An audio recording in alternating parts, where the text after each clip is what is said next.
pagi anak-anak. Bagaimana kabarmu hari ini? Salam sehat selalu. Baik, kita bertemu lagi di mata pelajaran informatika kelas 8. Coba kamu buka buku paket informatika kelas 8 halaman 15. Minggu kemarin kita telah membahas tentang jaringan komputer, yaitu tentang LAN, MAN, WAN, intranet, dan internet. Sekarang kita akan membahas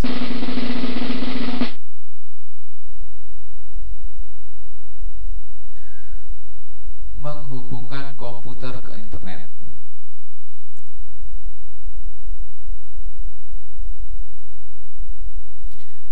Sebelum masuk cara menghubungkan komputer dengan internet, kita harus tahu dulu istilah-istilah yang berhubungan dengan akses internet. Yang pertama, kecepatan data. Kecepatan data juga dikenal dengan istilah transfer data. Kecepatan koneksi atau lebar bandwidth. Besar data yang dilewatkan melalui jaringan diukur dengan satuan bit. Bit berasal dari kata binary digit. Dalam hal ini, satu karakter saja, misalnya A, tanda dan angka 7 diwakili oleh 8 bit. Satuan kecepatan akses diukur dengan bit per detik atau per second. Biasa disingkat dengan bps. 1 byte yang kita kenal sehari-hari terdiri dari 8 bit. Ada juga istilah tentang IoT, Internet of Things, adalah jumlah teknologi yang memungkinkan berbagai perangkat dan mesin terhubung ke internet, sehingga dapat dipantau dan dikendalikan melalui internet.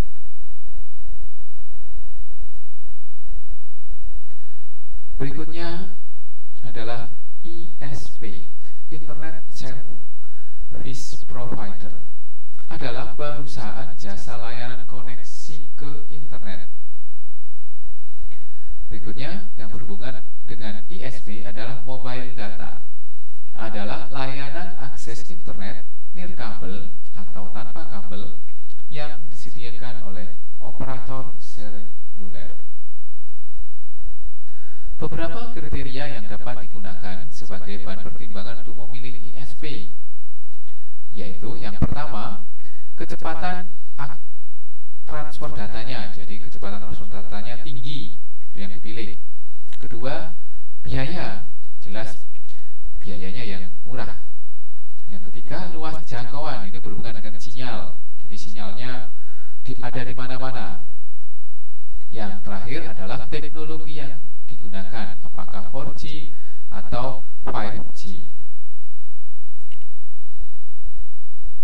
Baik, sekarang menghubungkan komputer menggunakan jaringan komputer LAN, nah, yang biasa kita temukan di lab komputer di sekolah kita.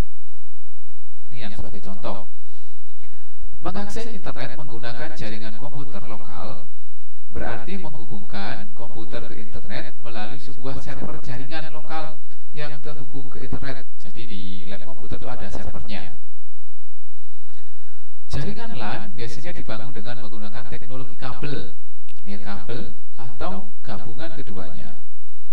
Ketika membangun jaringan LAN, faktor lain yang perlu diperhatikan adalah jumlah dan kebutuhan pengguna serta kecepatan akses yang diberikan ISP.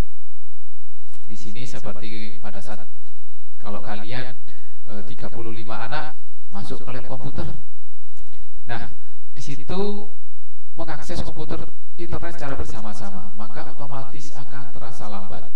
Beda dengan kalau kalian masuk ke lab komputer hanya 3 atau 4 anak, maka komputer atau akses internet yang digunakan akan terasa cepat.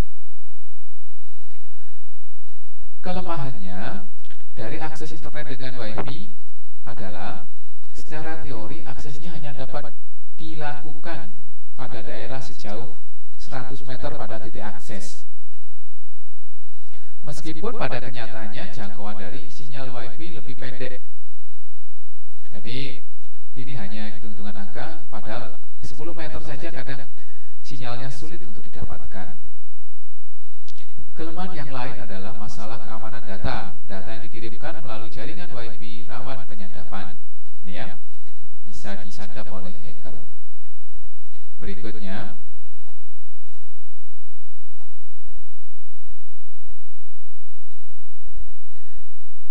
jika kamu menghubungkan komputer menggunakan ponsel, ini istilahnya tethering. Jika kamu menggunakan layanan data dari operator seluler, kamu dapat menghubungkan komputermu ke internet dengan cara mengatur agar ponsel yang digunakan menjadi titik hotspot atau modem. Nah, ini istilah tethering ya. Mungkin di rumah kalian sering melakukan hal ini.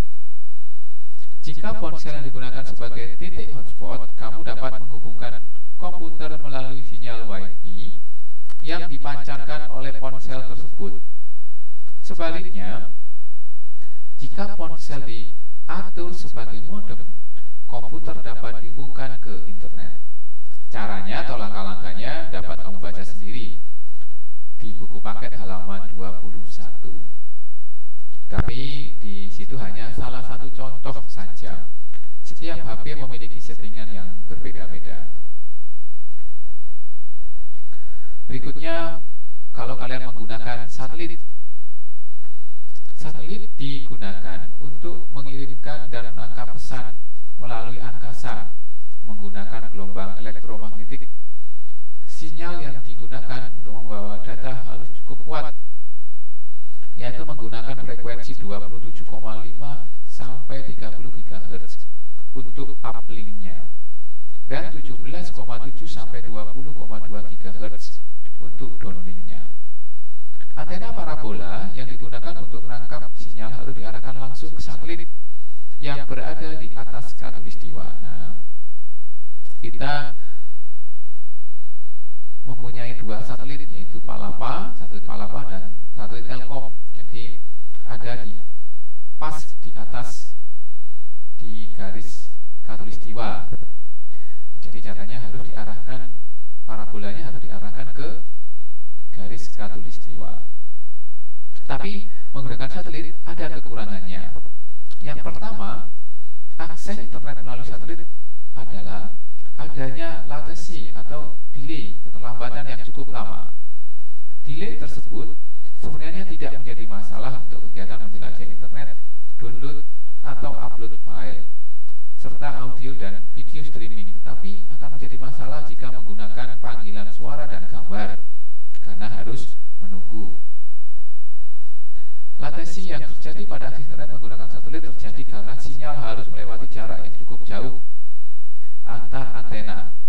Parabola sampai ke satelit yang jaraknya dapat mencapai 74.000 km. Selain itu, gangguan sinyal seperti cuaca yang buruk atau hujan lebat dapat mempengaruhi kualitas layanan. Nah, di sini makanya banyak ATM atau anjungan tunai mandiri yang menggunakan internet via satelit. Baik, kita akan ada tugas mandiri.